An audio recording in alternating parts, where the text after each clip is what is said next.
चले लगे कब। अस्सलाम वालेकुम। दुरूद शरीफ पढ़ लें।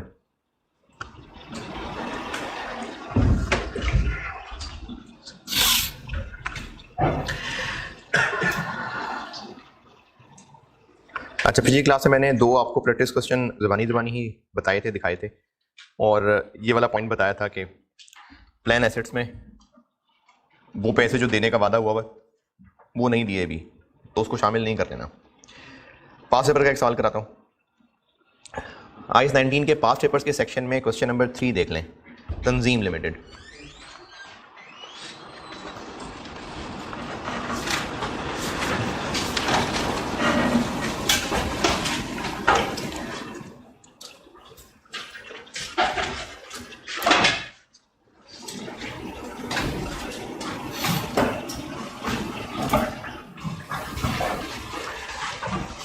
हाँ जी,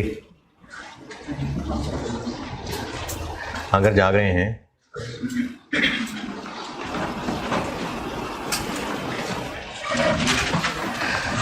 (2014) SOCI SOF के एक्सट्रैक्ट्स पूछे।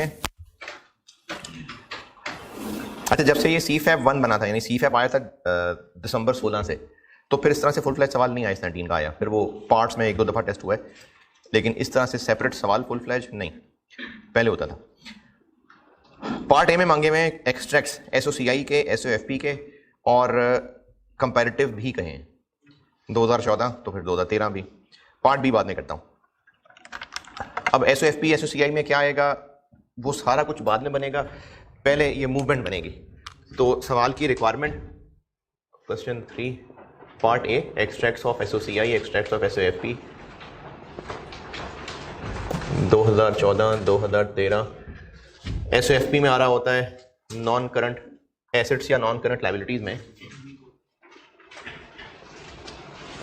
पता नहीं क्या, नेट डिफाइंड बेनिफिट पता नहीं क्या। एक्सट्रैक्ट्स SOCI में एम्प्लॉय कॉस्ट आ रही होती है, जिसमें वो सारे एक्सपेंसेस मिल जाएंगे, और अदर कॉम्प्रिहेंसिव इनकम में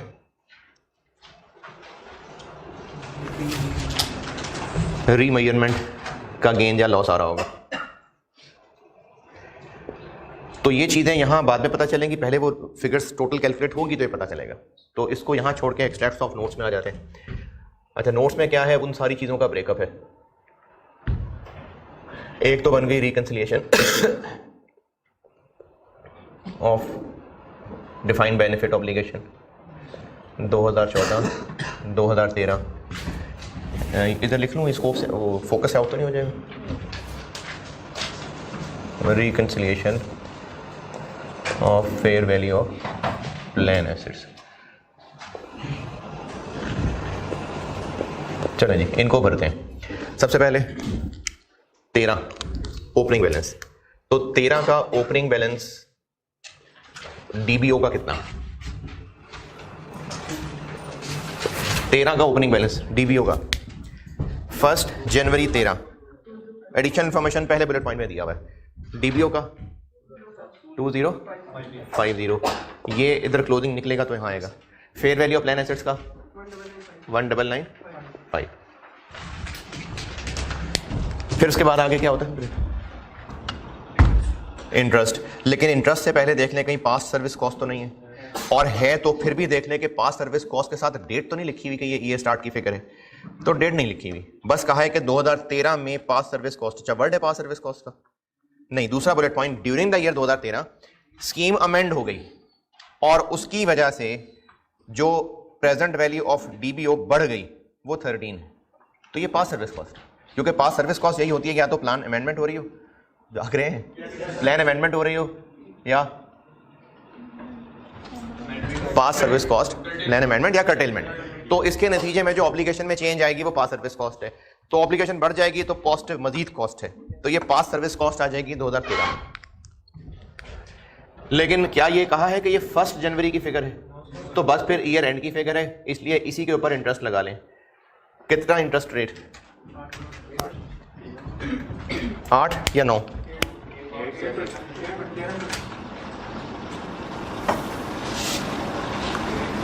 इंटरेस्ट रेट 13 के लिए 8%, तो इस पे 8% लगाइए,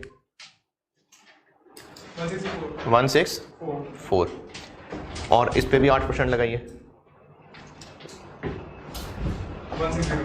160। Past service cost 13। यहां तक कोई एतराज? फिर उसके बाद ऊपर टेबल में क्या क्या है?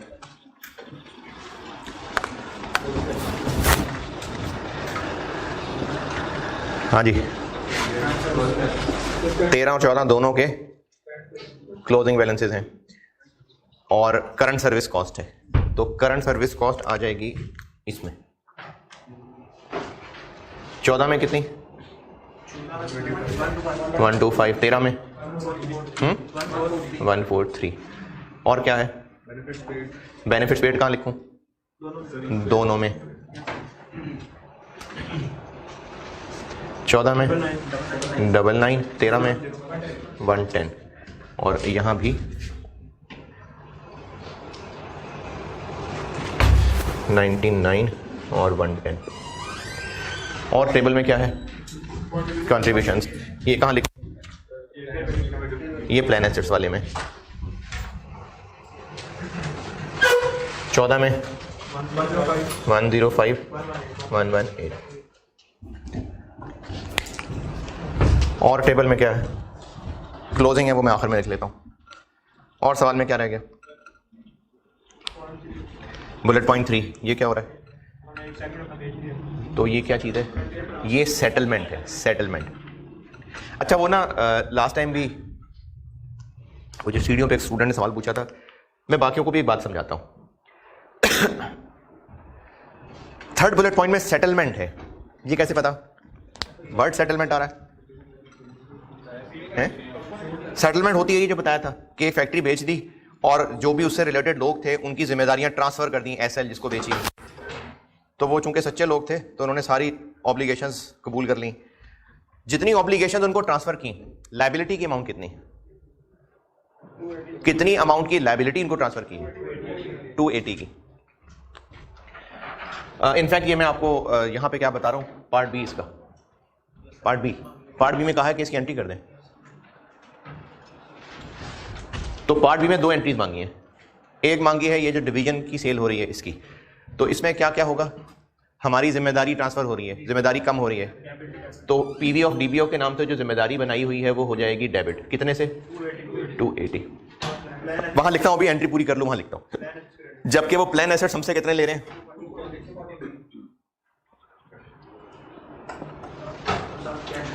और साथ कैश भी ले रहे हैं। कितना?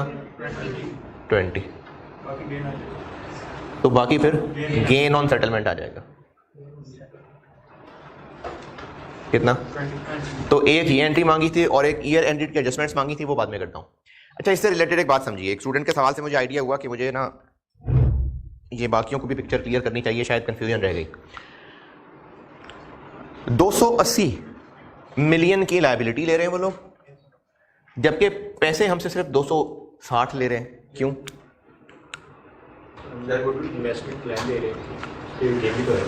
नहीं, लेकिन वो तो लायबिलिटी भी कल को बढ़ जाएगी। देखें, 280 मिलियन की लायबिलिटी वो हमसे ले रहे हैं क्योंकि जो फैक्ट्री हम बेच रहे हैं उस फैक्ट्री के लोगों के हिस्से की जिम्मेदारी इतनी बनती थी। इतनी अमाउंट की लायबिलिटी हमारे सर से उतर रही है और उसके बदले वो हमसे 240 मिलियन के प्लान एसेट्स ले रहे हैं, लेकिन वो थोड़े से तो साथ थोड़ा कैश भी ले रहे हैं, तो वो पूरा 280 ले लेते हैं। वो हमसे 280 मिलियन की लायबिलिटी नहीं ले रहे। इसकी मिसाल यही रोके, मैं आपको एक और मिसाल देता हूं। एक प्लांट है पुराना, वो हमारी बुक्स में 150 मिलियन का आ रहा है, हमारी बुक्स में 150 मिलियन का आ रहा है, तो वो जब बिकेगा तो 150 का बिकेगा, लेकिन हमारी बुक्स में 150 आ रहा है। भाई वो हमारे हिसाब से चल रहा है, हम डेप्रिसिएशन मेथड जो मर्जी लगाएं, हमारी जो मर्जी मेथड की पॉलिसी हो, तो जिसको हम बेच रहे हैं उसने ये थोड़ी देखना दिखाओ बुक्स में तुम्हारे क्या है, वो बुक्स की वैल्यू थोड़ी देखेगा। तो इसी तरह से हम उसको 280 मिलियन की लायबिलिटीज नहीं ट्रांसफर कर रहे, वो हमसे ये नहीं कह रहा कि हमें 280 मिलियन की लायबिलिटीज दे दो, ये तो हमारी अपनी अजम्पशंस पे कैलकुलेटेड है। ये तो अजम्पशंस थी हमारे एक्सपर्ट ने लेके दी हुई के लोग कितने मरेंगे, महंगाइयां कितनी होंगी, कितने साल तक वो काम करेंगे। तो क्या नाम है इन अजम्पशंस का, जाग रहे हैं, क्या नाम है इन अजम्पशंस का? Actuarial assumptions. तो वो तो हमने एक्चुअरियल अजम्पशंस किसी एक्सपर्ट से एक्चुअरियल से वैल्यूएशंस करवाई थी। ये तो वो वैल्यूज हैं जिसको बेच रहे होंगे, उसको क्या कह के जिम्मेदारी ट्रांसफर कर रहे होंगे कि इतने एम्प्लॉइज हैं, उनसे हमने ये फार्मूला वादा किया हुआ है, अभी तक वो इतने इतने साल काम कर चुके हुए हैं और अभी तक उनकी सैलरी इतनी थी, अब वो जितने मर्जी भी इसके पैसे लगाए, वो एसएल का मसला है। तो इसलिए लायबिलिटी हम 280 मिलियन की उसको नहीं कह रहे, ये 280 मिलियन की लायबिलिटी तुम्हारी है। उस नंबर ऑफ एम्प्लॉइज, उसके जो प्लान की टर्म्स हैं वो बताई जा रही होंगी, उनकी अब तक की परफॉर्मेंस बताई जा रही होगी, वो उसके हिसाब से करते रहे खुद ही कैलकुलेट। तो इसलिए ऐसा नहीं हो रहा कि 280 मिलियन की लायबिलिटी दे रहे हैं और वो कहते हैं बस 260 हम काफी हैं, पैसे ले लेते हैं आपसे। उनको क्या पता हमारी बुक्स में 280 की थी, वो अपनी खुद कैलकुलेशन करेंगे। हमारी तरफ से क्या हो रहा है, हमारी तरफ से इतने एसेट्स जा रहे हैं और हमारी बुक्स के मुताबिक इतनी अमाउंट की वैल्यू, इतनी अमाउंट की लायबिलिटी खत्म हो रही है। तो इन दोनों अमाउंट में फर्क हो सकता है, क्योंकि ये वो रेट लगा रहा है और ये हमारी बुक्स में उस लायबिलिटी की वैल्यू थी, तो इनमें डिफरेंस बिल्कुल हो सकता है और वो डिफरेंस ही प्रॉफिट या लॉस ऑन सेटलमेंट है। आपका है इसमें सवाल और कोई है? बस हो गया, होए होए, खैर मैं तैयार हो रहा हूँ।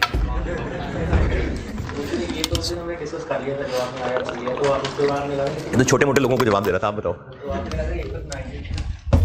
मैंने ये कहा कि अगर हमारी पीवीएफ 280 है, हाँ, तो हमारा बुक्स में जो प्लान है सेट है, जो हमने इन्वेस्टमेंट एंड शेयर कर दी, वो तो ये है ना 240, वो 300 हो जाएगा। हाँ, तो हमने अच्छा, आपने अगला सवाल ये पूछा था कि बिल्कुल सब प्लान खत्म हो रहा हो तो, अच्छा ठीक है, वो IFRIC 14 मैंने कहा था, ठीक। IFRIC 14 नहीं, इनफैक्ट वो एसिड सीलिंग वगैरह, वो अभी इसके बाद पढ़ाता हूँ। ये वाली ट्रांजेक्शन ओके, हाँ जी, ये बात, इसमें कोई और सवाल किसी का? जी, जब ये हमारे वैल्यू ऑफ प्लान एसेट्स हैं और प्रेजेंट वैल्यू ऑफ डीपीओ का हम अपने भी नेट करते हैं तो नेट डिफाइंड बेनिफिट आता है। जी जी, नेट डिफाइंड बेनिफिट लायबिलिटी या एसेट आता है, हाँ। तो उसके अंदर भी तो फर्क होता है हमारी अपने प्लान एसेट और उसके डीपीओ में। अच्छा, तो वही फर्क एज हमारा गेन के तो नहीं निकल रहा। आप कह रहे हैं कि जो बैलेंस शीट की फिगर आ रही है वो गेन है? नहीं, अभी पेंडिंग है सवाल का जवाब। ये ट्रांजेक्शन, अच्छा अब इसको वहां लिखते हैं, कहाँ लिखूं, क्या क्या, यहाँ क्या लिखूं, कितनी अमाउंट लिखूं बताएं?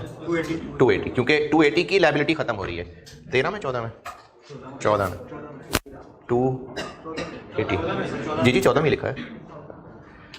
और प्लान एसेट्स में 240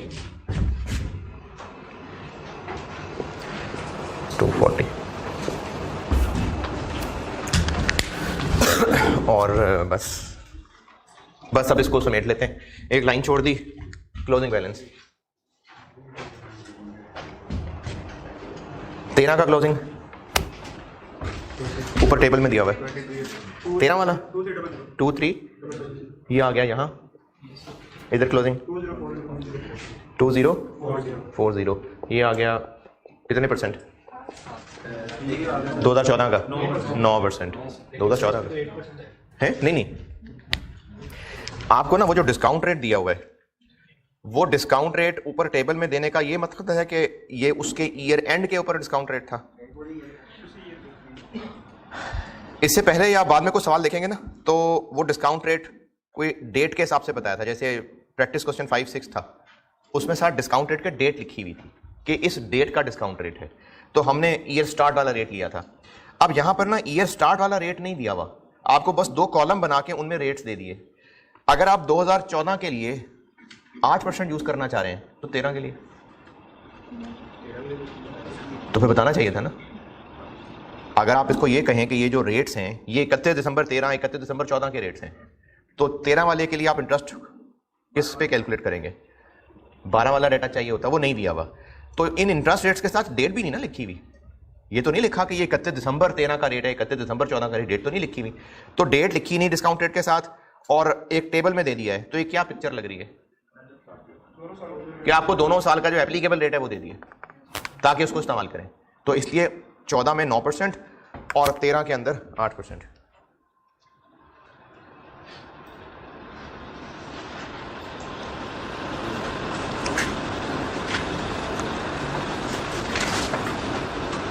ठीक है 9 और 8, तो 13 में 9%, 13 में 8% लगा लिया, इधर 9%, 207, इधर पास सर्विस कॉस्ट है नहीं। और अब आप इसको बैलेंस कर दीजिए, तो या तो एक्चुरियल गेन होगा या लॉस होगा। 13 में कितना है? 1440, पॉजिटिव नेगेटिव पॉजिटिव। अच्छा ये पता नहीं पहले कहीं थी ये बात कि नहीं कही थी, कंसोलिडेशन में बड़ी काम आएगी बात। जब भी आप कोई बैलेंसिंग करके फिगर निकालें तो उसके प्लस माइनस में अमूमन गलती कर जाते हैं, क्योंकि आपने कैलकुलेटर से जैसे चला होता है आपका तो वैसे प्लस माइनस आ जाएगा, तो आप ना उसको सीधा चल के क्रॉस चेक जरूर कर लेना। ये पॉजिटिव है तो आप ये चेक कर लें कि दिस सब ऐड करके ये बनता है कि नहीं बनता, तो इसको क्रॉस चेक भी जरूर किया करें, वरना प्लस माइनस उलट जाता है।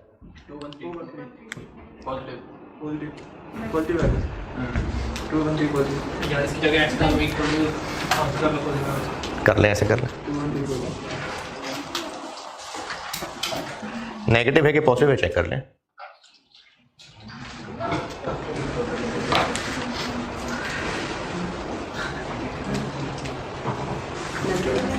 हाँ जी हाँ जी, तो यही कह रहा था मैं भी कि प्लस माइनस में गलती कर जाते हैं, इसलिए आप इसको सीधा चल के जरूर चेक करिए। तो ये आ गया एक्चुरियल गेन लॉस। ये हमने पेपर मार्कर को बता दिया कि जो नेगेटिव फिगर नजर आए वो गेन है और जो पॉजिटिव नजर आए वो लॉस है। फिर तसल्ली कर ले, नेगेटिव ही है ना। यहां पर एक लाइन छोड़ के क्लोजिंग बैलेंस 13 का 21, ये आ गया यहाँ ओपनिंग और इस पे लग गया 9%, 194, और इसका क्लोजिंग 1784। बैलेंस कर लें और उस बैलेंस को कहते हैं return on plan assets.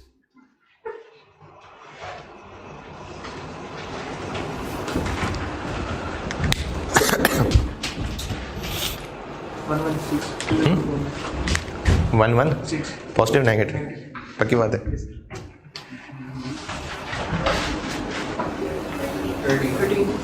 13 negative,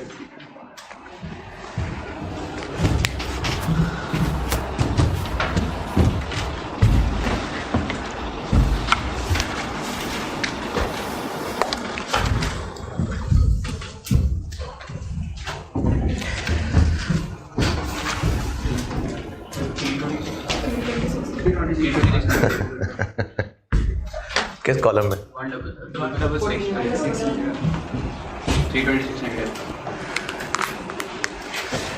326 इधर।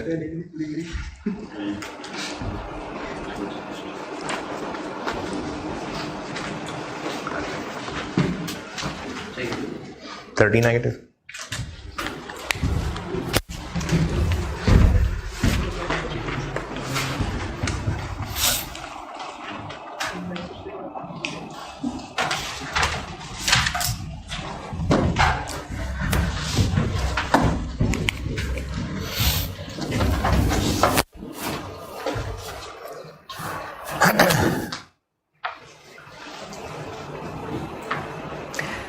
अच्छा लास्ट वीक मैंने ये ऑफ कैमरा कही थी इसलिए ऑनलाइन वालों को भी बता देता हूँ।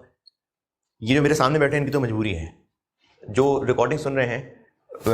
इनिशियली सेशन शुरू करने से पहले मेरे पास प्लान ये था कि नवंबर मिड में करा दूंगा ख़त्म, लेकिन चूंकि काफ़ी सारे बच्चे दिसंबर अटेम्प्ट वाले भी हैं तो अब मिड नवंबर से जितना पीछे आना है उतने संडे लगते जाएंगे, तो संडे ऑन है हम, इसलिए आपको अब एक वीक में 4 दूनी 8 क्लासेस मिला करेंगी।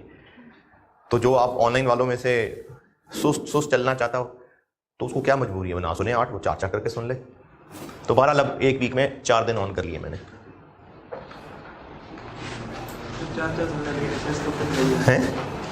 एक्सेस तो दिसंबर एंड तक रहेगी।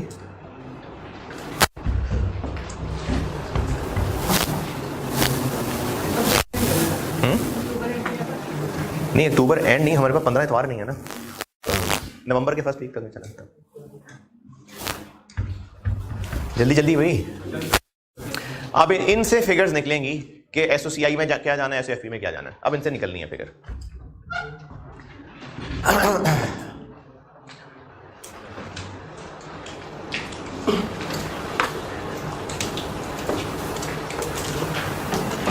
अच्छा, चूंकि मैंने इसे रिलेट करके बताना है तो ये मैं बोर्ड पे ये रख रहा हूँ, सोल्यूशन पे आए मैंने फिर फिगर रिलेट करके बताता हूँ।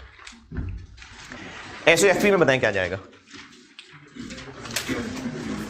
इनके क्लोजिंग बैलेंसेस जैसे 13, लायबिलिटी 2300 है, ये 2150 है, तो लायबिलिटी ज्यादा है ना, तो नेट लायबिलिटी है 150। 2040 1784, अभी भी लायबिलिटी ज्यादा है, कितनी 256। डिफाइन व्हेन नेट लायबिलिटी, और ये नॉन करंट लायबिलिटीज में। तो सोल्यूशन में देखें मैंने नोट्स के अंदर ये सारी इन चीज़ों के ब्रेकअप बताए हुए, amount to be presented in SOFP, जो कि उनका नेट करके ये बनता है। ये फेस पे आ गया, ये फिगर्स फेस पे आ गई, और नोट में उनकी लेस की भी फिगर दिखा दी। एम्प्लॉय कॉस्ट पे आते हैं, इसमें क्या क्या जाना है, इंटरेस्ट जाना है, सारा expense, interest, past service cost, current service cost और gain on settlement. Interest cost, past service cost, current service cost और गेन लॉस ऑन सेटलमेंट। लेकिन इंटरेस्ट कॉस्ट ले जाते हुए नेट। तो देखिए एम्प्लॉय कॉस्ट का ब्रेकअप दिया हुआ मैंने, इंटरेस्ट नेट किया हुआ है, 13 में 164 माइनस 160 4 आ गया, और 14 में 207 माइनस 194। ये इंटरेस्ट हो गया, past service cost, current service cost और गेन ऑन सेटलमेंट। ये एम्प्लॉय कॉस्ट बन गई, ये यहां आएगी 14 में कितनी 1, 14 में 11 इधर 16।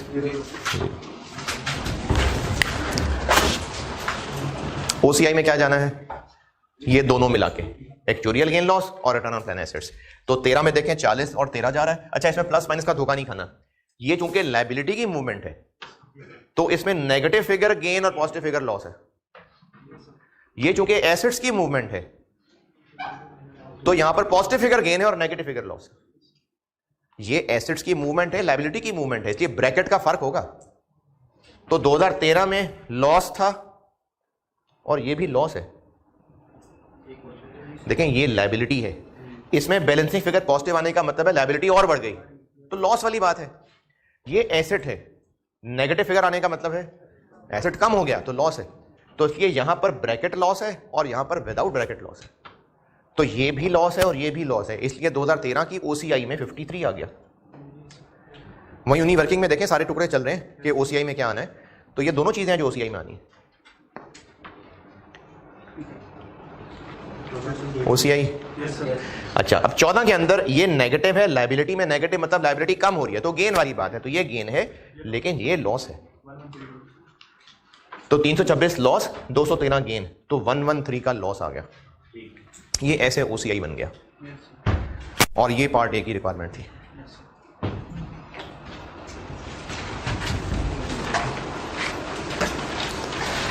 और पहले जब फुल फ्लैग सवाल होता था तो ये फुल फ्लैग सवाल है। अब जब से सीफैप बना तब से कुछ 2 दफा शायद ये टेस्ट हुआ, और चीजें इतनी या से थोड़ी कम होती हैं, और मल्टीपल आईएएस सवाल होता है। 20 नंबर का मल्टीपल आईएएस सवाल, उसमें से 5 नंबर का आईएएस 19। लेकिन काम यही होगा कि एक्सट्रैक्ट्स ऑफ एसओसीआई और एस, यानी मेहनत यही है, लेकिन चीजें कम होने की वजह से वो नंबर 5 हो जाएंगे। वरना आईएएस 19 यही है बस, इसके अलावा कुछ नहीं आईएएस 19 में। यही है आईएएस 19 का क्वेश्चन। बेनिफिट्स पेड की एंट्री, ये लायबिलिटी डेबिट और plan assets credit. Part A में कोई सवाल? पार्ट बी में पूछा है एक तो ये सेटलमेंट वाली एंट्री ये कर दी, उसके अलावा पूछा है ईयर एंड के ऊपर क्या एडजस्टमेंट होनी है। अच्छा, ईयर एंड की एडजस्टमेंट, ईयर एंड की एंट्री पूछना है, तो ईयर एंड की एंट्री जब पूछी जाती है ना कि ईयर एंड की एंट्री, तो बेसिकली वो ईयर एंड की एडजस्टमेंट्स होती हैं। जैसे मिसाल के तौर पे अगर पीपी से रिलेटेड प्रॉपर्टी प्लांट इक्विपमेंट, अगर ईयर एंड की एंट्रीज पूछ रहे हैं, ईयर एंड की एंट्रीज, तो ईयर एंड पे क्या काम किया जा रहा होता है? पीपी डेप्शन चार्ज की जा रही होती है। अच्छा, जब ईयर एंड की एंट्रीज का है, 31 दिसंबर की एंट्रीज नहीं, वैसे ईयर एंड एंट्रीज, तो अगर कोई एसेट साल के आखिरी दिन खरीदा है तो वो भी मांग रहे होंगे, या ईयर एंड की एंट्रीज से मुराद बेसिकली एडजस्टमेंट्स की एंट्रीज है? एडजस्टमेंट की एंट्रीज हैं। अगर तो को डेट लिखी जाए ना कि जी ये डेट की एंट्रीज कर दें, फिर तो उस दिन की जो एंट्रीज हैं वो करनी है। लेकिन ईयर एंड एडजस्टमेंट्स या ईयर एंड पे होने वाला काम तो वो उन्हीं को कहते हैं जो ईयर एंड की एडजस्टमेंट्स होती हैं। तो इसमें आपसे ईयर एंड की एंट्रीज पूछी हैं, वैसे अगर कोई कर देगा तो गलत नहीं होगा, इसकी तो एंट्री हो ही गई होगी बेनिफिट्स पेड। अब ये ड्यूरिंग द ईयर है चाहे आखिर में है, लेकिन ये तो एक पेमेंट की ट्रांजेक्शन है तो इसकी तो रिकॉर्डिंग हो ही गई होगी। जब आपसे ईयर एंड की एंट्रीज मांगी जा रही होती है तो एक्चुअली वो अकाउंटिंग एडजस्टमेंट्स की एंट्री होती है, यानी इन चीजों की। तो बेनिफिट्स पेड की तो एंट्री हो ही गई होगी, कंट्रीब्यूशंस पेड की हो गई होगी, ये तो नॉर्मल कैश ट्रांजेक्शन है। तो इसलिए इन दोनों की तो एंट्रीज हो ही गई होंगी, बाकी सब की करनी है क्योंकि उसके अलावा बाकी सारे काम ईयर एंड के ऊपर हो रहे होते हैं। तो इन सब को मिला के एंट्री कर देते हैं। अगर बेनिफिट्स पेड की भी एंट्री करके दिखानी है, कंट्रीब्यूशंस पेड की भी एंट्री करके दिखानी है तो वो भी कर लेते हैं, गलत नहीं होगा। जैसे बेनिफिट्स पेड की एंट्री क्या होती है?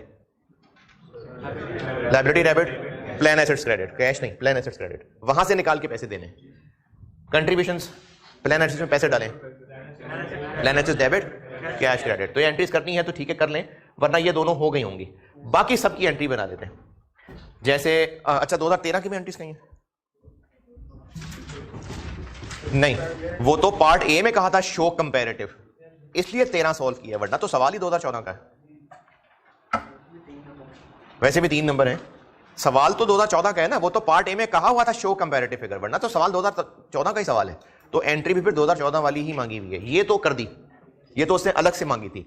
अब इसके अलावा जो रह गया है उन सब की एंट्री कर लेते हैं। क्या क्या रह गया अभी? Interest, past service cost, current service cost, यानी एम्प्लॉई कॉस्ट डेबिट। ओसीआई में लॉस आ रहा है, गेन आ रहा है? लॉस आ रहा है, ओसीआई डेबिट। एम्प्लॉई कॉस्ट में क्या क्या डेबिट? 207 और 194 साथ मिला लें तो 13 plus current service cost plus बस 1, नहीं गेन की अलग कर ली ना एंट्री, गेन की तो अलग दिखा दी एंट्री। 138। ओसीआई में क्या जा रहा है? 113 का लॉस।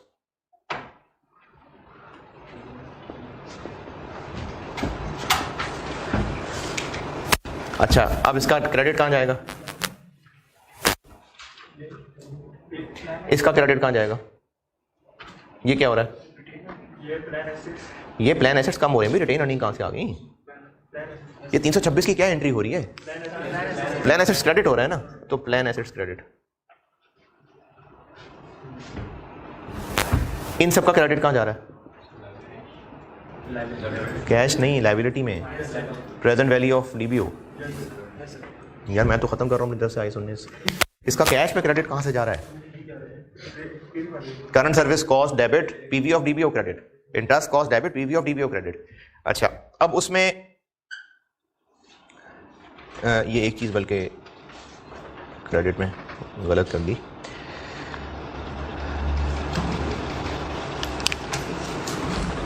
ये ना प्लान एसेट्स गलत कर दिए। प्लान एसेट्स में 326 का क्रेडिट जा रहा है और 194 का डेबिट जा रहा है।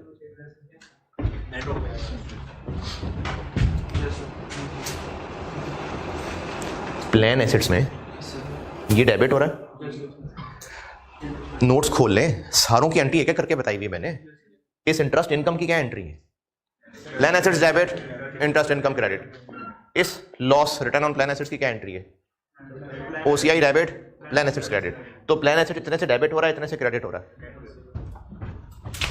326 माइनस 194, तो प्लान एसेट्स क्रेडिट हो रहा है 132 और पीवी ऑफ डीबीओ इसमें क्या क्या आ रहा है? 207 का इंटरेस्ट आ रहा है, 125 की करंट सर्विस कॉस्ट आ रही है, ये क्रेडिट और ये गेन आ रहा है, ये डेबिट। आप अगर इसमें उलझ गए हैं तो आप सारी एंट्रीज अलग अलग कर दें। 207 प्लस 125 माइनस 213, 119 और ये एंट्री पूरी टैली ही है। अगर आपको ये ब्रैकेट में फिगर्स प्लस माइनस करने में उलझन हो रही है तो आप ना एक एंट्री करें, मैंने इन सबकी अलग अलग एंट्री लिख के दी नहीं आपको, आप सबकी अलग अलग कर लें, कोई मसला नहीं। ये सारी एडजस्टमेंट्स पढ़ाते हुए नहीं नजर आ रहा?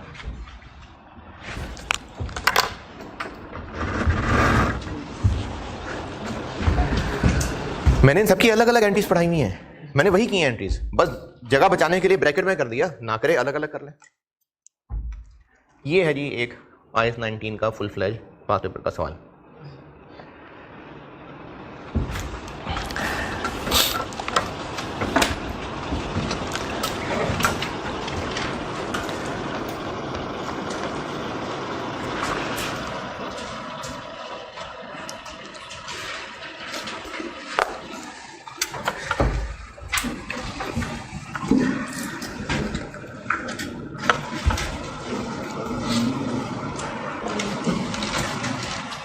अच्छा, जो IS 19 में छोटी मोटी चीजें रह गई हैं उनको लपेटते हैं।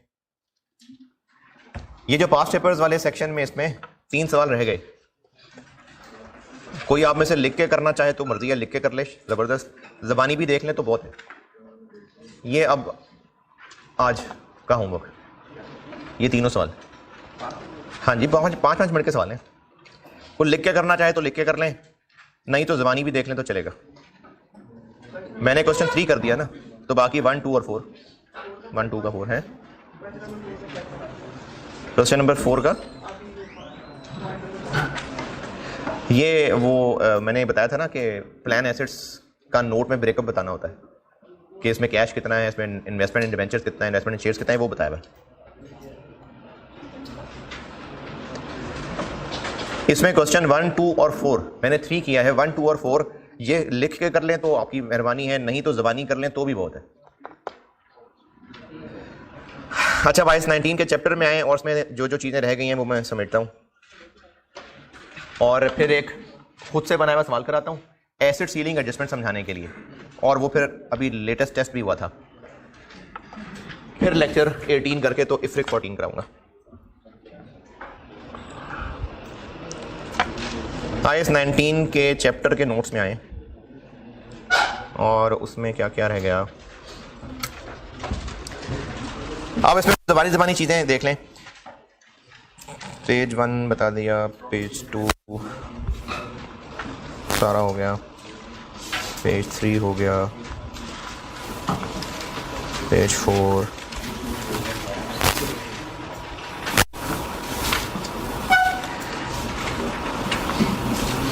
हाँ जी, मैंने पेज 6, 7 और 8 कहा था कि मैचिंग कॉन्सेप्ट थोड़ा समझाया हुआ है। अगर शौक में को पढ़ना चाहे तो पढ़ ले, पढ़ लेंगे तो डिस्कस कर लूंगा, नहीं पढ़ा तो कोई बात नहीं, हो गया मेरी तरफ से।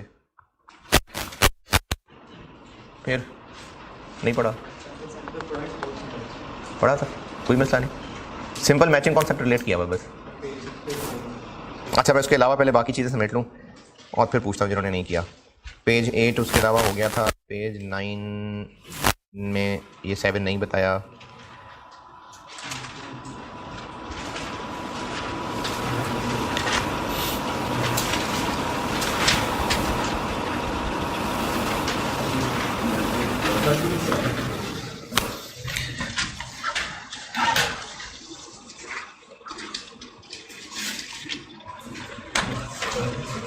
अच्छा, ये पेज 9 पे आए, पेज 9, ये ना एक टेबल है और एक IS जो होता है ना, एक तो उसमें पैराग्राफ्स होते हैं, फिर उसके अलावा वो पैराग्राफ खत्म होने के बाद किसी में AG होता है, एप्लीकेशन गाइडेंस, किसी में इम्प्लीकेशन गाइडेंस होती है, किसी के अंदर इलस्ट्रेटिव एग्जांपल्स होती हैं। तो ये सब मजीद एक्सप्लेनेशंस होती हैं स्टैंडर्ड्स की, और इन सब को मिला के हमने एक टॉपिक तैयार करना होता है। तो IS 19 की एप्लीकेशन गाइडेंस में मुझे एक चार्ट नजर आया जिसका न्यूमेरिकल तो मुझे कहीं नहीं मिला, लेकिन मैंने कहा चलें वो चार्ट कॉपी करके आप तक पहुंचा दूं। ये उन्होंने चार्ट बनाया हुआ था, इसका न्यूमेरिकल ऐसा मुझे कहीं नहीं मिला। वो चार्ट ये है कि अगर एम्प्लॉय भी अपनी जेब से कंट्रीब्यूट करना शुरू कर दे, यानी हम लोग बना तो डिफाइंड बेनिफिट प्लान रहे हैं, लेकिन एम्प्लॉय भी चाहता है कि और गुड़ डालेंगे तो और मीठा होगा, ज्यादा पैसे जमा कराएंगे तो अच्छी जगह इन्वेस्ट हो जाएंगे और रिटर्न आएगा, और ज्यादा पैसे डालेंगे तो ज्यादा रिटर्न आएगा, कम पैसे डालेंगे तो कम रिटर्न आएगा, इसी तरह ज्यादा बारिश होगी तो ज्यादा पैसे पानी आएगा। तो प्लान की टर्म्स एंड कंडीशन में ये तय हो सकता है कि एम्प्लॉय भी अपनी जेब से पैसे डालने शुरू कर दे। वो एम्प्लॉय की टेंशन है, वो एम्प्लॉय का मसला है, लेकिन वो अपनी जेब से पैसे डाल रहा है।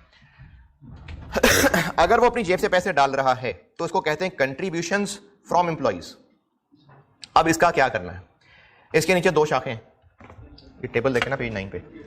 एक शाख है कि ये वो अपनी मर्जी से, यानी डिस्क्रिशनरी, अपनी मर्जी से एम्प्लॉय कंट्रीब्यूट कर रहा है, या फिर प्लान की टर्म्स में लिखा हुआ है।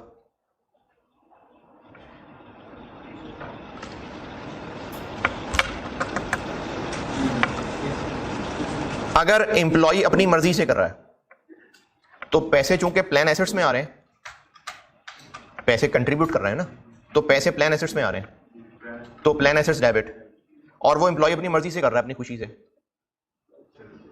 तो हमारे लिए ये एक फायदे वाली बात होगी ना, कंपनी के लिए। देखें, एम्प्लॉय के लिए जो बेनिफिट्स देने थे उसके लिए प्लान एसेट्स जमा करके रखना शुरू कर दिए। एम्प्लॉय ने कहा मेरी तरफ से भी इसमें चंदा रखो, तो प्लान एसेट्स बढ़ गए, प्लान एसेट्स डेबिट। तो बिजनेस के पॉइंट ऑफ व्यू से देखें, एसेट्स बढ़ रहे हैं, तो इनकम एक्सपेंस, बैठे बैठा इनकम ही हो गई ना, तो इसको एम्प्लॉय की कॉस्ट में से लेस कर लेंगे। इसका जवाब देखें नीचे, रिड्यूस सर्विस कॉस्ट। यानी एम्प्लॉय को जो हम अपना सैलरी एक्सपेंस रिकॉर्ड कर रहे थे, एम्प्लॉय ने अपनी जेब से कहा ये मेरी तरफ से प्लान एसेट से पैसे रख लें, इस डब्बे में पैसे एम्प्लॉय ने अपनी जेब से डाल दिए, तो प्लान एसेट्स डेबिट, तो क्रेडिट क्या, एम्प्लॉय कॉस्ट। एम्प्लॉय ने अपनी जेब से पैसे एक्स्ट्रा, डिस्क्रिशनरी का मतलब एम्प्लॉय का मूड हुआ उसने पैसे डाल दिए, हमने नहीं कहा था उसको, हम अपनी तरफ से पूरा काम करके चल रहे थे। एम्प्लॉय ने कहा लो मेरी तरफ से और पैसे रख लो, मैं भी जमा कराता हूं, मेरे पैसे जमा होंगे तो कल को मुझे ही फायदा होगा, तो इसलिए एम्प्लॉय अपनी जेब से अगर जमा करा दे तो प्लान एसेट्स डेबिट और एम्प्लॉय कॉस्ट क्रेडिट। ये आखिरी वाला कॉलम बताया आपको है। लायबिलिटी तो हम अपनी जिम्मेदारी वाली बढ़ा रहे हैं ना, कि वो सर्विस दे रहा है, उसको हमने इतने पैसे देने हैं, वो तो हम अपनी तरतीब से बढ़ा रहे हैं। हम हर साल की कैलकुलेशन करके अपने हिसाब से नंबर पूरे रख रहे हैं, उसके हिसाब से पैसे डाल रहे थे, एम्प्लॉय ने और एक्स्ट्रा पैसे डाल दिए हैं। देखो, जब फंड में पैसे डाले हैं ना, तो फंड में पैसे डालने वाला इसका रिस्क ले रहा होता है कि उस डब्बे का क्या होगा बाद में। तो एम्प्लॉय अपनी मर्जी से पैसे डाल रहा है, वो चाहता है और पैसे बढ़े और इन्वेस्ट हों और कमाएं। डिस्क्रिशनरी एम्प्लॉय अपनी मर्जी से कर रहा है, हम अपनी अकाउंटिंग पूरी कर रहे हैं, हम अपनी लायबिलिटी नहीं कम कर रहे, हम अपनी लायबिलिटी कम नहीं कर रहे हैं, हम अपनी अकाउंटिंग पूरी कर रहे हैं। उसके हिसाब से फंड में पैसे भी जमा कर रहे थे। एम्प्लॉय ने कहा ये मैं और पैसे डालता हूं क्योंकि फालतू मेरे पास पड़े थे, और इन्वेस्ट हो जाएंगे और कमाई हो जाएगी, ये भी मेरी तरफ से पैसे रख लो। क्या हुआ? जितने पैसे फार्मूले के मुताबिक हमने एम्प्लॉय को देने हैं उसकी तो हमने कर ली है अकाउंटिंग।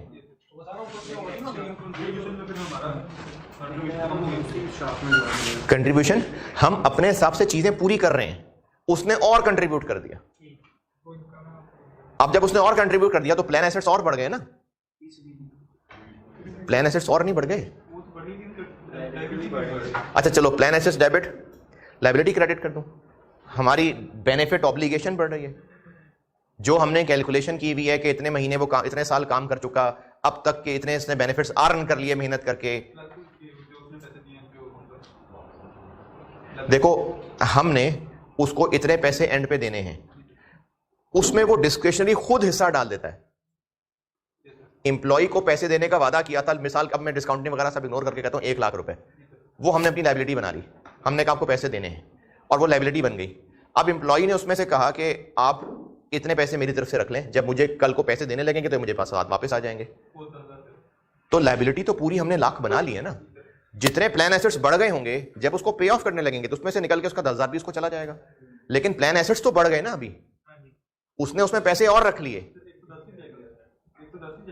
देखो, ये तो खैर डिपेंड करता है कि टर्म्स की डिटेल क्या है। इस सारे कहानी के ना पीछे ये नहीं है कि उनका आपस में क्या तय हुआ है, ये तो कहीं इसमें कहानी नहीं है ना कि वो कल को 110 लेगा या वो ये कह रहा है कि नहीं आप 90 दे देना, बस 10 मेरी तरफ से। देखो प्रैक्टिकली ना ये चीज कहीं देखी नहीं है। ये IAS तो पाकिस्तान की नहीं दुनिया के लिए है ना। अब हमने पाकिस्तान में तो ये चीज मैंने तो नहीं देखी कि एम्प्लॉय डिस्क्रिशनरी पैसे डाल दे, ये जो पैसे कल को आपने ग्रेचुटी देनी है मुझे, मेरी तरफ से इतने रख लो, नहीं। तो अब क्या बैकग्राउंड होता होगा, किस बुनियाद पे होता होगा, होती होगी कोई वजह। तो वो खुद फैसला कर रहा है कि मेरी तरफ से इतने पैसे रख लो, नहीं आप तकल्लुफ ना करें, मेरी तरफ से इतने रख लें। तो लायबिलिटी हम चूंकि पूरी बना चुके हैं, पूरी अमाउंट की, वो कह रहे हैं नहीं इसमें से इतने रख लो, तो अब उसको हम अपनी इनकम बना लेंगे। हो सकता है, क्योंकि अभी इसके बाद जो फ्रिक 14 पढ़ाना है वो यूके का है, पाकिस्तान का नहीं है। लेकिन अगर टर्म्स में लिखा हुआ था कि हम तुम्हें पैसे देंगे जरूर, लेकिन तुम भी पैसे साथ दोगे, तो ये है set out in formal terms of the plan. अब इस सूरत में आगे 2 शाखें हैं कि जो पैसे दे रहा है, या तो वो इसलिए पैसे दे रहा है कि उसको हमने टर्म्स में तय किया हुआ था कि जितने जितने साल तुम्हारी मेहनत होती जाएगी इतने पैसे तुम डाला करोगे, इतने हम डाला करेंगे। अब ये उसकी सर्विस से रिलेटेड है। और जो दूसरा वाला डब्बा है वो है कि ऐसा उसकी सर्विस की रिक्वायरमेंट नहीं थी, लेकिन साथ कहा हुआ था कि हम तुम्हारे लिए पैसे जमा कर तो रहे हैं, लेकिन किसी वजह से अगर वो फंड बैठ गया, पैसों में कमी हुई, तो तुम खुदा के लिए हम मेहनत थोड़ा तरस खा के पैसे दे देना। तो अब वो सर्विस की वजह से पैसे कंट्रीब्यूट नहीं कर रहा, वो वैसे ही डेफिसिट रिड्यूस करने के लिए कर रहा। ये 2 डब्बे पहले पड़े। अगर एम्प्लॉय कंट्रीब्यूट टर्म्स कंडीशंस के मुताबिक कर रहा होगा तो नीचे 2 डब्बे हैं। या तो उसकी ये कंट्रीब्यूशन उसकी सर्विस से रिलेटेड है, यानी एम्प्लॉय को कहा हुआ है कि जैसे जैसे तुम्हारा साल पूरा होता जाएगा हम इतने पैसे डालेंगे, तुम भी इतने पैसे डालोगे, तुम मिलके पैसे जमा होकर आगे ग्रो करेंगे। तो ये लिंक्ड टू सर्विस है। और दूसरा डब्बा ये है कि वो लिंक टू सर्विस तो नहीं है, लेकिन फंड के पैसे डूबना शुरू हो गए क्योंकि मार्केट क्रैश कर रही है। तो टर्म्स में लिखा हुआ था कि अगर कल को फंड क्रैश किया तो फिर एम्प्लॉय भी साथ पैसे डालना शुरू कर देगा। मैं आपको फिर बता रहा हूं कि ये चीजें कहां होती हैं, पता नहीं, पाकिस्तान में ऐसी चीजें नहीं देखी हैं, लेकिन हम PAS नहीं पढ़े ना, तो IAS पढ़ रहे हैं। तो इंटरनेशनली होता होगा किसी मुल्क के अंदर, और इतना ज्यादा कॉमन नहीं होगा, तब ये चीज बिल्कुल अलग से एप्लीकेशन गाइडेंस में एक फ्लो चार्ट बना के दिया हुआ है। तो मैं इसको एहतियातन कवर करके दे रहा हूं आपको। अगर आपको चीज लगे कि नहीं इग्नोर करें तो इग्नोर कर दें, हैं? क्योंकि जहां ये होता नहीं है पाकिस्तान में, तो मैं आपको एक हवाई चीज ही बना के दे सकता हूं। आप उसको अगर जमीर मुतमईन ना हो रहा हो तो अलग बात है, लेकिन एक हवाई चीज बना लेते हैं कि लिंक टू सर्विस का मतलब है कि टर्म्स एंड कंडीशंस में लिखा हुआ था कि जब तुम्हारी साल की सर्विस होती जाएगी तो हमने तो पैसे जमा करने ही है, तुम भी साथ जमा किया करोगे।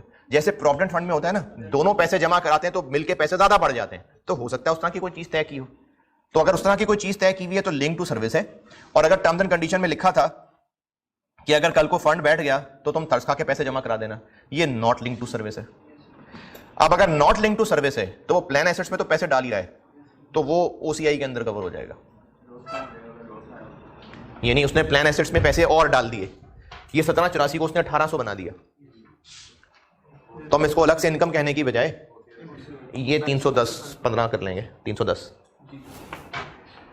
अगर उसने और फंड में पैसे डाल दिए ये और बढ़ जाएगा, ये लॉस कम हो जाएगा, तो लॉस हम 310 रिकॉर्ड कर देंगे। ये नीचे वाला एरो आखिरी कि ये OCI आइटम को अफेक्ट करेगा।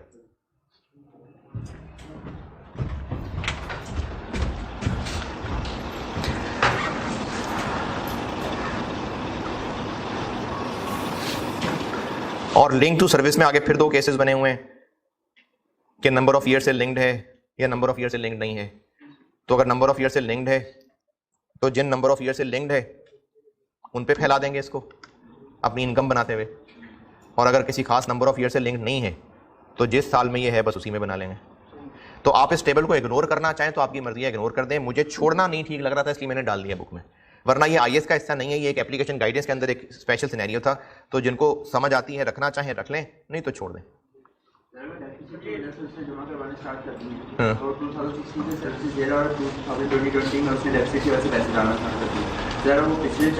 नहीं, डेफिसिट की वजह से तो वो सारा OCI में जा रहा है ना, डेफिसिट की वजह से तो वो थर्ड लास्ट कॉलम है ना। नहीं, डेफिसिट ना बोलें फिर। हाँ, तो लिंक टू सर्विस में वो अचानक पैसे नहीं डालेगा।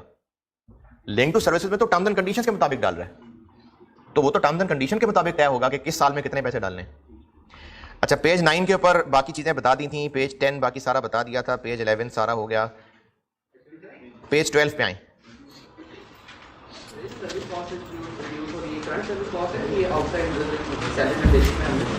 करंट सर्विस कॉस्ट से लेस कर देंगे या एक सेपरेट अकाउंट बना के एम्प्लॉय कॉस्ट में नेट हो जाएगा। पेज 12 मल्टी एम्प्लॉयर प्लान, ये समझ लें ज़बानी चीज़ है। मल्टी एम्प्लॉयर प्लान ये है कि एक कंपनी ने अपने एम्प्लॉयज़ के लिए पैसे जमा करने थे और फंड बना के कहीं पैसे रखने थे। क्या करना था उन पैसों को? इन्वेस्ट करना था। अब अगर आप इन्वेस्ट करना चाहें, आप स्टूडेंट्स, तो बैरिया टाउन में प्लॉट खरीद लें, DHA में खरीद लेते हैं, क्यों नहीं? अमाउंट ज़्यादा है ना, तो फिर ऐसा करें कि 100-200 लोग मिला लें अपने ही तरह के, अब इन्वेस्ट कर लें। तो उससे फायदा ये होगा कि पैसे ज्यादा हो जाएंगे। इंडिविजुअली पैसे थोड़े होने थे, 100-200 नहीं, 1,00,000-2 लाख मिला लो, चलो। अच्छा, तो अब वो सब मिलाने से क्या फायदा होगा? सब मिलाने से क्या फायदा? अमाउंट ज्यादा बन जाएगी, फिर अच्छी अपॉर्चुनिटी में इन्वेस्ट हो सकता है। तो इसलिए कुछ कंपनीज मिलके भी एक फंड में पैसा जमा कर सकती हैं ताकि ज्यादा अमाउंट जमा हो, अच्छे प्रोफेशनल्स को हायर करें, फंड मैनेजर, फिर वो अच्छी इन्वेस्टमेंट्स करके दें। इसको मल्टी एम्प्लॉयर प्लान कहते हैं। कि एक से ज्यादा कंपनीज मिलकर एक फंड बना रही होती हैं। अच्छा, अब जब फंड एक है तो उस फंड में जितने पैसे पड़े हुए हैं उनको प्लान एसेट्स कौन गए? वो तो है। हाँ, अब इसमें देखना पड़ेगा कि क्या वो अपना शेयर अलग अलग कैलकुलेट कर सकते हैं कि नहीं कर सकते हैं। अगर अपना अलग अलग शेयर कैलकुलेट कर सकते हैं तो सब अपने अपने हिस्से की डिफाइंड बेनिफिट ऑब्लिगेशन की अकाउंटिंग करें, और अगर अपना अपना हिस्सा अलग नहीं कैलकुलेट कर सकते तो बेशक है ये डिफाइंड बेनिफिट प्लान, लेकिन जब हिस्सा अलग कर ही नहीं सकते, अकाउंटिंग अलग कर ही नहीं सकते, तो फिर वो अकाउंटिंग सब ऐसे करें जैसे डिफाइंड कंट्रीब्यूशन प्लान है। दोबारा, मल्टी एम्प्लॉयर प्लान ये होता है कि एक से ज्यादा एम्प्लॉयर्स मिलके पैसे जमा करें, एसेट्स को पूल करें और बड़ा फंड बनाएं। अच्छे प्रोफेशनल्स, क्वालिफाइड, एक्सपीरियंस लोग उन फंड्स के मैनेजर्स रखें। फिर वो फंड मैनेज कर रहा होगा, जो कमाएगा कल को उसमें से पैसे देने होंगे तो सारों के एम्प्लॉयज के पैसे वहीं से जाते होंगे। अगर तो उसमें अलग अलग बांटा जा सकता है कि किसका कितना हिस्सा बनता है, तो फिर सब अपने अपने हिस्से की ये सारी अकाउंटिंग करेंगे। और अगर अपना अपना हिस्सा कैलकुलेट नहीं हो सकता है तो फिर ये सारे ऐसे अकाउंटिंग करेंगे जैसे डिफाइंड कंट्रीब्यूशन की अकाउंटिंग होती है। ये मल्टी एम्प्लॉयर प्लान की सारी अंग्रेजी पढ़ लें।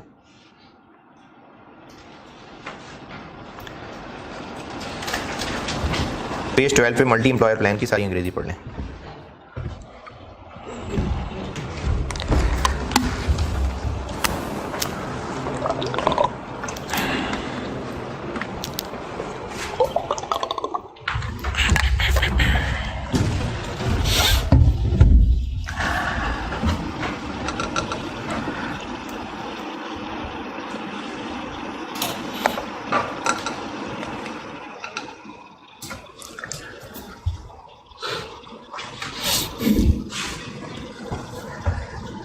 हाँ जी, तो फिर डिफाइंड बेनिफिट प्लान वाली अकाउंटिंग छोड़ दें, फिर ऐसी अकाउंटिंग करें जैसे ये डिफाइंड कंट्रीब्यूशन प्लान है, क्योंकि पता ही इन्फॉर्मेशन ही नहीं है तो कैसे रिकॉर्ड करेंगे। ये जो हम 2 दिन से पढ़ रहे थे, डिफाइंड बेनिफिट की अकाउंटिंग थी, ये डिफाइंड कंट्रीब्यूशन की अकाउंटिंग थी। जो कंट्रीब्यूशन दे रहे हैं बस उसी को एक्सपेंस कहें। तो अगर आपको इन्फॉर्मेशन ही नहीं है तो बस आप समझें कि डिफाइंड कंट्रीब्यूशन है। और स्टेट प्लान जो है वो भी स्टेट प्लान होता है जिसमें गवर्नमेंट के पास पैसे जमा करा देते हैं, तो उसको भी मल्टी एम्प्लॉयर प्लान जैसे डील करेंगे। और ग्रुप प्लान वो होते हैं जो पेरेंट और सब्सिडरी मिलकर करते हैं, तो वो कह रहे हैं जी वो नहीं है मल्टी एम्प्लॉयर प्लान। अच्छा, अदर लॉन्ग टर्म प्लान भी पढ़ लें, 2-4 लाइनें ये पढ़ लें पेज 12 के एंड पे। Other long term employ benefits पढ़ लें, एग्जांपल भी पढ़ लें। लॉन्ग टर्म पेड एब्सेंसेस, ये तो शॉर्ट टर्म बेनिफिट्स थे। पेड एब्सेंसेस शॉर्ट टर्म तब थी अगर 1 साल की छुट्टियां उसी साल के एंड पे कैश करवा लेते या अगले साल अवेल कर लेते। हो सकता है एब्सेंसेस के बारे में ये कहा हो कि जितनी छुट्टियां हों जमा करते जाना, पैसे तब मिलेंगे जब रिटायर हो गए। तो अब वो होंगी पेड एब्सेंसेस, लेकिन पैसे देने होंगे रिटायरमेंट के बाद, तो उनको other long term employ benefit कहेंगे। अदर लॉन्ग टर्म क्यों? अदर लॉन्ग टर्म क्योंकि पोस्ट एम्प्लॉयमेंट एक बहुत स्पेसिफिक सी चीज थी और वो भी लॉन्ग टर्म थी, उसको अलग से डील कर लिया। अब उसके अलावा जो भी लॉन्ग टर्म है वो अदर लॉन्ग टर्म है, और वो मिसालें दी नहीं है। जुबली होती है, ये पूछते हैं गूगल से है ये कोई, हाँ ऐसी कोई सिल्वर जुबली और गोल्डन जुबली और इस तरह के नाम होते हैं। लॉन्ग टर्म डिसेबिलिटी बेनिफिट्स, बहुत पुराना हो गया है और अब बीमार हो गया, मजदूर हो गया, जॉब पे मजदूर हो गया तो उसको कुछ और बेनिफिट देने हो। Profit sharing bonuses, deferred remuneration, ये मुख्तलिफ मिसालें हैं। करना क्या इनका, अगले पेज के टॉप पे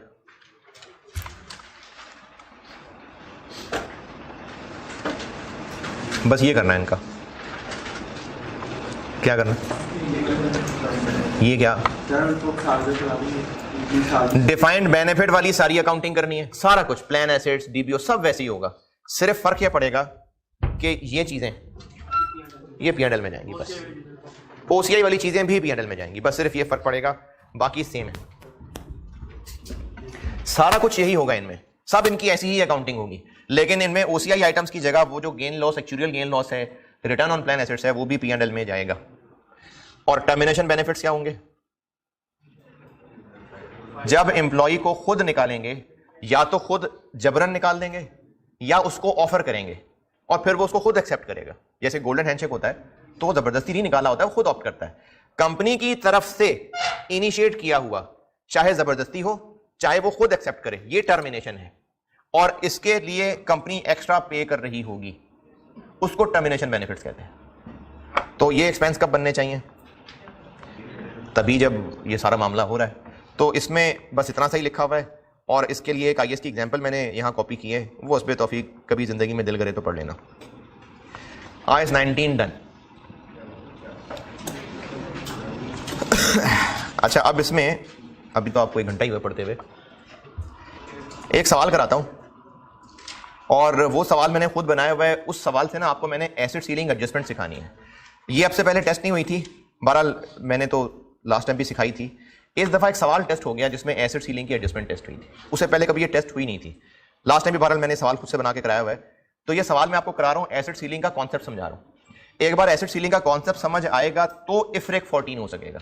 तो एसिड सीलिंग मैंने अभी तक इसकी डिस्कशन नहीं की हुई थी, अब इसकी डिस्कशन करता हूँ मैं। वो मैंने सवाल, चूंकि इफ्रेक 14 के साथ मैं पहले भी पढ़ाया करता था, तो मैंने उसका सवाल इफ्रेक 14 में डाला हुआ है। वो असल में IAS 19 ही, लेकिन पढ़ाता इफ्रेक 14 के साथ था, इसलिए डाला मैंने उस चैप्टर में हुआ है। तो आप IAS 19 से अगले चैप्टर पे आए। इफ्रेक 14 छोटा था, 2 पेजेस का ही होगा। इफ्रेक 14 उसके प्रैक्टिस क्वेश्चन 1 पे आए। IAS 19 खत्म होने के बाद इफ्रेक 14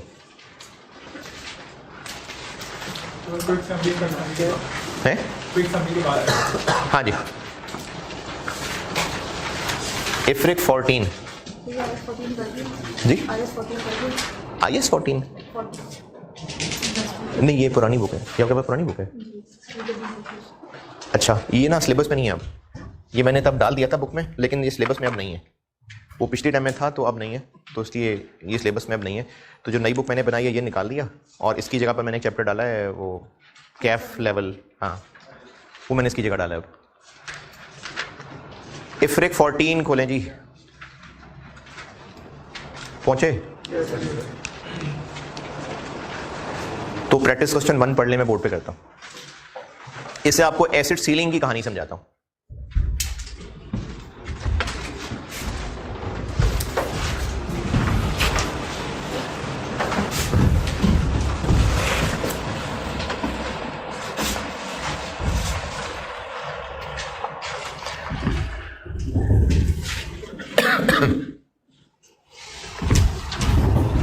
अच्छा, 1 मिनट ठहरे, इधर देखें।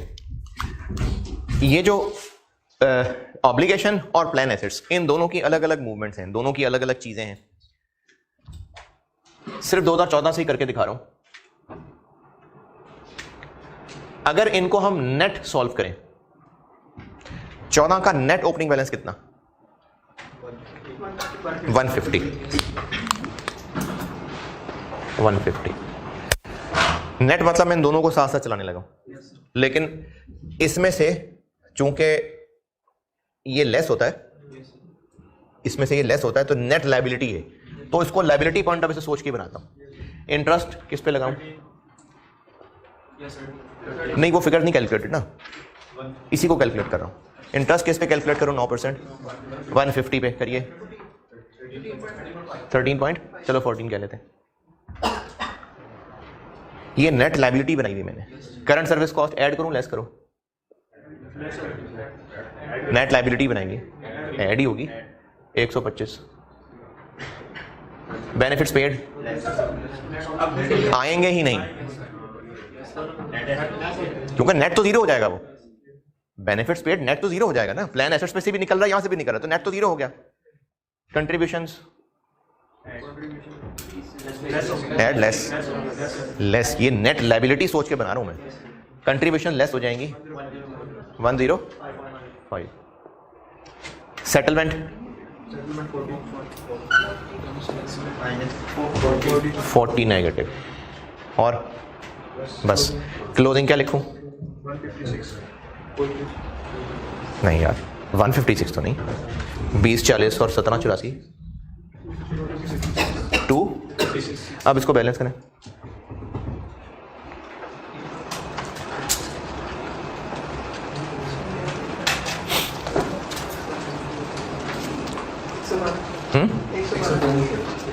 पक्की बात?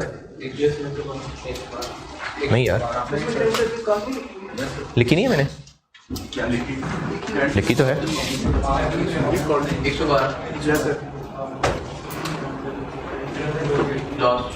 112। अच्छा 13। अब 113 उसल में यहाँ 113 बनना है। Positive negative? तो चूंकि नेट लायबिलिटी है तो ये लॉस है गेन है, तो ये रीमेजरमेंट का लॉस है। इससे आपको सिखाने का मकसद मेरा ये है कि हो सकता है कोई मजबूरी ऐसी हो कि आपको ये 23 और 21 50 अलग अलग ना दिया हो, नेट दिया हो, तो ये नेट मूवमेंट भी बन सकती है। क्योंकि इधर एक्चुअरियल गेन लॉस निकाल के उधर रिटर्न ऑन प्लान एसेट्स निकाल के करना तो इनको मिला के ओसीआई में लिखना था ना, तो इसलिए ये नेट भी हो सकता है। अच्छा, आप इसको बनाएं नेट लायबिलिटी सोच के ही। अगर नेट एसेट होता तो क्या होता? नहीं, वो नेगेटिव हो जाता। आप इसको नेट लायबिलिटी सोच के ही बनाएं। अगर वो प्लान एसेट ज्यादा होते तो उसको नेगेटिव कर देते, बस बनाएं आप इसको नेट लायबिलिटी को ध्यान में रख के। तो इसलिए ये भी बनाना आना चाहिए। वैसे तो रिसेंट सवाल में यही वाला करना पड़ा था, लेकिन मैं इसको तोड़ के भी बता दूंगा आपको। ये अगर आपसे हैंडल नहीं होगा तो तोड़ के भी कर सकते हैं हम। 13 भी चेक करें जरा खुद ही, देखें 13 भी अगर नेट बनाए तो। कंट्रीब्यूशन नेगेटिव इसलिए ले रहे हैं क्योंकि ये हमने नेट लायबिलिटी बनाई हुई है। प्लान एसेट्स नेट हुए हैं इसमें से, तो कंट्रीब्यूशन प्लान एसेट्स को और बढ़ाता है। हमने ये नेट बनाया हुआ है, लायबिलिटी में से प्लान एसेट्स नेट किए हुए हैं, तो कंट्रीब्यूशन प्लान एसेट्स को और बढ़ाएगा, यानी और नेट करेगा। 2013 वाला कॉलम भी ट्राई करें, देखें नेट आपसे होता है कि नहीं। वहीं बुक पे बेशक नोट कर लेना इसी के सोल्यूशन में कि मूवमेंट हम नेट भी बना सकते थे। 2013 भी करें ट्राई।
हाँ जी, डन? नहीं डन।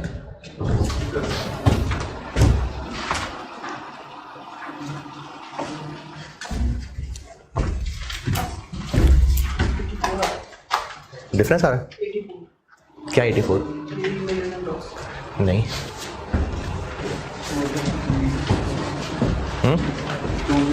नहीं क्या हुआ?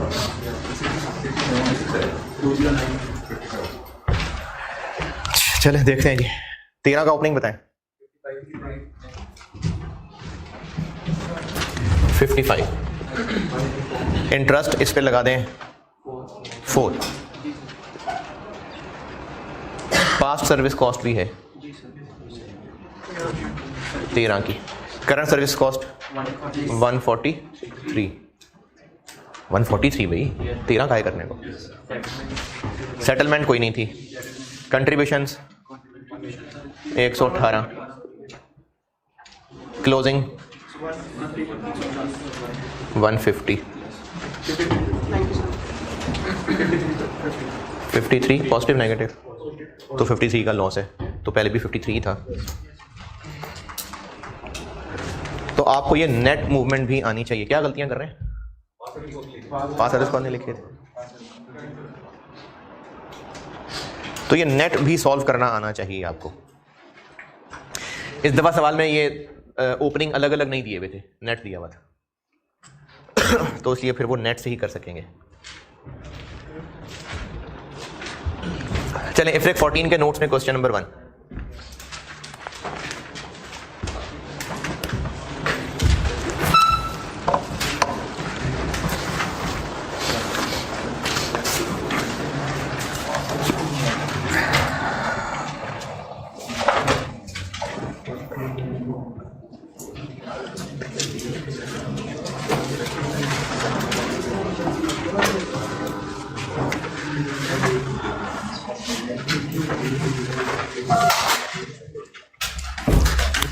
जागे जागे, ये नोटेड है, ये नोटेड।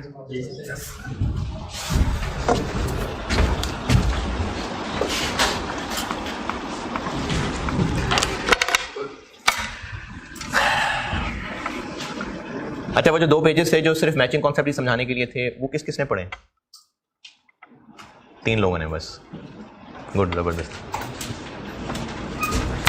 अच्छा, इन 3 लोगों में से किसी को मसला? अभी ब्रेक में पूछना याद से, हैं जी? अगर करना है तो मैं कर लूंगा डिस्कस, अगर आपने वाकई पढ़ना है तो मंडे को कर लूंगा। ठीक है जी, पढ़ लें। इफ्रिक 14 में प्रैक्टिस क्वेश्चन 1, ये सवाल देखने पे करता हूं ब्रेक।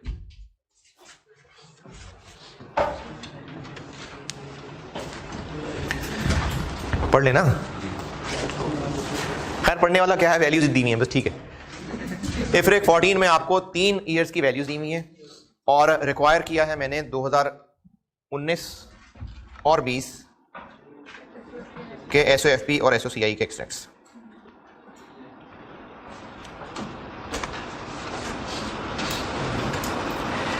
और 18 का कॉलम भी दिया है ओपनिंग बैलेंस के लिए एक्चुअली। तो 19 और 20 के एक्सट्रैक्ट्स बनाता हूं मैं। ये मैं इफ्रिक 14 के नोट्स में प्रैक्टिस क्वेश्चन 1 पे आया हूं। अच्छा, इफ्रिक 14 में लेक्चर 18 डाल के स्टार्ट करूंगा, प्रैक्टिस क्वेश्चन 1।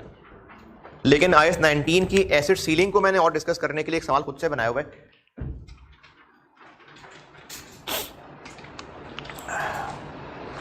दो 2019 और 20 को करता हूं सॉल्व। पहले 2018 की एक चीज दिखाता हूं। 2018 में पीवी ऑफ डीबीओ कितना था? 1300। 2018 की बात कर रहा हूं। Fair value of plan assets कितने थे? 1500। ये 200 नेट लायबिलिटी है कि नेट एसेट है? अब ये नेट डिफाइंड बेनिफिट एसेट आ गया। अगर एसेट आ जाए तो स्टार्ट पे ही बताई थी बात कि फिर एक एसिड सीलिंग टेस्ट लगेगा, और वो एसिड सीलिंग यानी छत होगी कि इसको मैक्सिमम कितना रख सकते हैं, और वो मैक्सिमम इतना रख सकते हैं कि लोअर ऑफ दिस। और एक लाइन आइटम थी जिसको मैंने एसिड सीलिंग कहा था, जिसकी अंग्रेजी लिखी हुई थी present value of future economic benefits. वो इफ्रिक 14 में समझाऊंगा कि होता क्या है, बस वो एसिड सीलिंग थी। तो जितना आंसर आ रहा है ये, इसको कंपेयर करेंगे एसिड सीलिंग से। अगर एसिड सीलिंग 240 है तो फिर ठीक है 200, लेकिन एसिड सीलिंग थी 2018 में 170। तो हम बैलेंस शीट में अब नेट बेनिफिट एसेट 170 पे शो करें, अब 200 पे नहीं कर सकते। ठीक है, अब 170 पे करना पड़ेगा। जिस तरीके से पीपीई की रिकवरेबल अमाउंट कैरिंग अमाउंट से अगर कम हुई, पीपीई की रिकवरेबल अमाउंट कैरिंग अमाउंट से कम हो तो इंपेयरमेंट करते हैं। अच्छा, उस इंपेयरमेंट करने का तरीका यह है कि एक लॉस रिकॉर्ड होता है और एक्यूमुलेटेड इंपेयरमेंट लॉस नाम का एक अकाउंट आ जाता है। एसेट ही नहीं क्रेडिट हो जाता, एक अलग से क्रेडिट नेचर का अकाउंट आता है। जैसे अगर पीपीई की कैरिंग अमाउंट 200 है और रिकवरेबल अमाउंट 170 है, तो 30 का एक लॉस आ जाएगा ना, तो P&L डेबिट और एक्यूमुलेटेड इंपेयरमेंट लॉस क्रेडिट। तो ये जो एक्यूमुलेटेड इंपेयरमेंट लॉस क्रेडिट होगा 30 से के 170 से, 30 से, और ये एक क्रेडिट नेचर का अकाउंट होगा। बिल्कुल इसी तरह से इसमें हमें कम करके इसको 170 तक पहुंचाना है, तो एक एसिड सीलिंग एडजस्टमेंट का अकाउंट डालना पड़ेगा। कितने से? 30 से, तो कहीं जाके ये 170 तक पहुंचेगा। अब 2019 में जो बीडी आएगा वही सिखाने लगा, उसी के लिए सवाल बनाया। ये 30 एक एडजस्टमेंट डालेंगे तो फिर ये नेट एसेट 200 की बजाय 170 पे जाएगा। तो ये बिल्कुल एक क्रेडिट नेचर का अकाउंट है, जिस तरह एक्यूमुलेटेड इंपेयरमेंट लॉस होता है। या डेटर्स की बात करें तो provision for doubtful debt. Provision for doubtful debt बहुत बचपन की बात है। प्रोविजन फॉर डाउटफुल डेट की कैलकुलेशन कैसे करते हैं?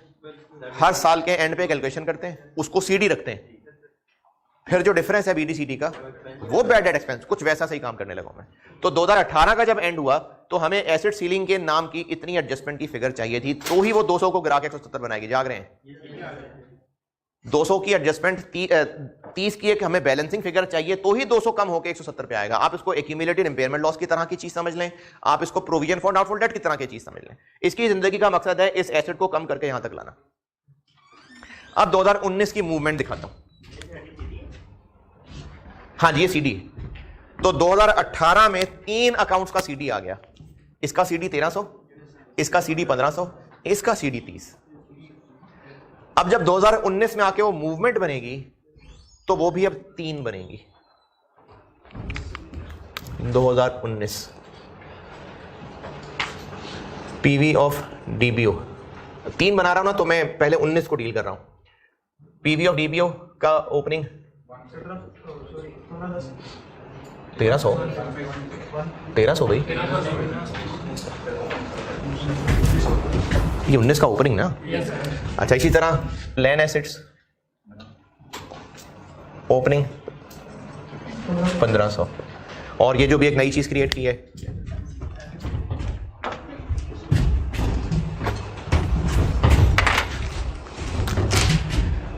Asset ceiling adjustment opening balance 30।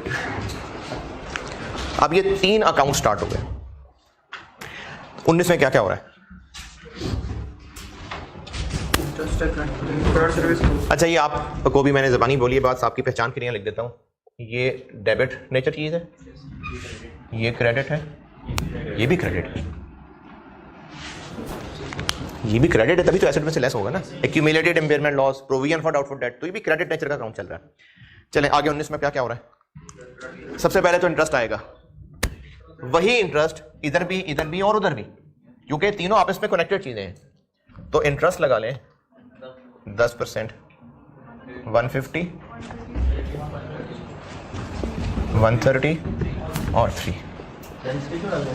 है। इन पे क्यों लगता है? तो ये भी अगले साल एडजस्ट होना है इसी के, ये भी इन्हीं के साथ आगे बढ़ना है, जिंदगी का सफर उसके साथ ही चलाना है इन्होंने। ये सीडी बैलेंस है, प्रोविजन फॉर डाउटफुल डेट का बैलेंस होता है सीडी, एक्यूमुलेटेड इंपेयरमेंट का बैलेंस होता है। तो ये बैलेंस है, इसने भी अगले साल जाना है इनके साथ साथ ही। अब ये और क्या है 19 में? Current service cost. तो करंट सर्विस कॉस्ट आ जाएगी यहां कितनी? 2019 कह रहा हूं 2। और क्या है 19 में? कंट्रीब्यूशन है कितनी? 120। और क्या है? बेनिफिट्स पेड, दोनों में से लेस 150 और 150। और क्या है? अच्छा, और बस अब आगे क्लोजिंग। अच्छा, अब जब आप क्लोजिंग लिखेंगे तो यहां पर हम एक लाइन छोड़ के लिखा करते हैं। इसका क्लोजिंग क्या है? अभी बैलेंस नहीं कह रहा, क्लोजिंग 1700। इसका क्लोजिंग क्या है? 1510।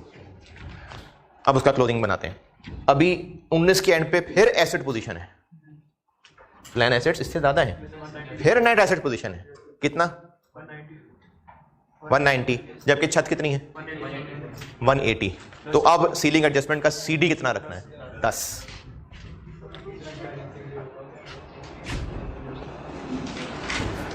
दोबारा देखें, वो गलत है।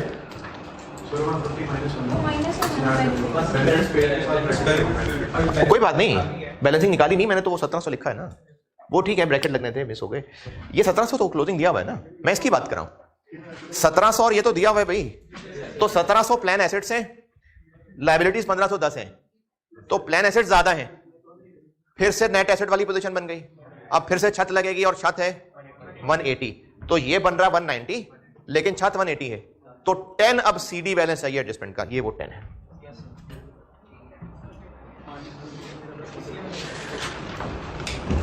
रीमेजरमेंट की जो गेन लॉस थे ओसीआई आइटम्स, वो 3 थी, ये वो तीसरी है। अब इन तीनों की बैलेंसिंग फिगर है जो ओसीआई में जानी है। मैंने आपको रीमेजरमेंट जब पढ़ाई थी ना, तो उसमें 3 में से 2 बातें बताई थी, तीसरी ये है। अब इन तीनों के अंदर देखें बैलेंसिंग क्या बनती है। इधर क्या बन रही है बैलेंसिंग?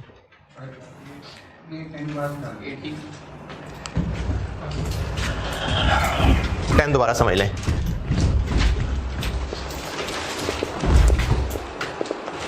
2019 का डीबीओ कितना? 2019 के प्लान एसेट्स, जबकि सीलिंग कितनी है? तो हमें यहाँ 10 माइनस करना है तो 180 तक पहुंचेंगे. Like provision for doubtful debt closing balance, recoverable amount, accumulated impairment loss on closing. तो इस एडजस्टमेंट अकाउंट का ये सीडी आ गया. अब आपको तीनों में बैलेंसिंग करके ओसीआई का गेन लॉस मिलेगा. इसको रिटर्न ऑन प्लान एसेट्स कह लें. कितना बना? कितना? Positive negative? चेक कर लें फिर. पॉजिटिव. इसको कह देते हैं एक्चुअरियल गेन है या लॉस है. पॉजिटिव नेगेटिव 20, तो इसका मतलब है गेन है.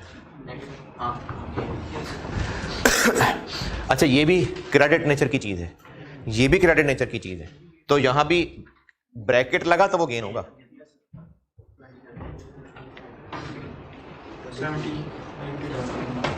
17 तो नहीं है, तो ये भी गेन है. 33 से 10 पे आना है यार, तो 23 नेगेटिव. अब एसओसीआई में वो जो ओसीआई में रीमेजरमेंट गेन लॉस आना है, ये गेन है, ये भी गेन है, ये भी गेन है. ये तीनों मिला के ओसीआई में आएंगे. और जो इंटरेस्ट कॉस्ट आनी है, this plus this minus this, क्योंकि ये भी क्रेडिट नेचर का है, ये भी क्रेडिट नेचर का है, तो इन्होंने प्लस प्लस ही चलना है. तो this plus this minus this. Interest बता रहा हूं, पहले हमने इन दोनों को नेट किया था ना, अब साथ ये भी आ जाएगा. क्योंकि ये क्रेडिट नेचर का अकाउंट है, इसलिए ये तीन इसमें ऐड होना है. ये भी क्रेडिट नेचर का अकाउंट है, तो 133 और वो 150. ये 2019 है.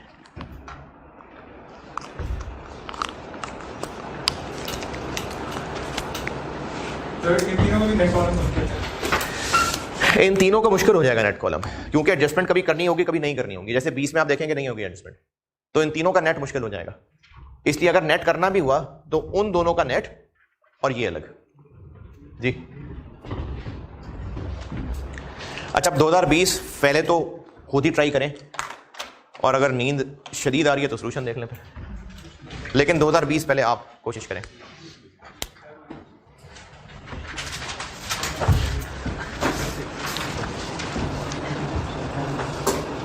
उनने से पूछें, बताएं कुछ पूछना.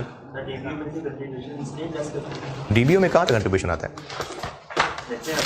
वो नेट था तो आता है, वरना तो डीबीओ में कंट्रीब्यूशन का कोई काम नहीं हो. तो प्लान एसेट्स, डेबिट और कैश क्रेडिट.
हाँ नहीं, इतनी देर तो नहीं लगेगी यार।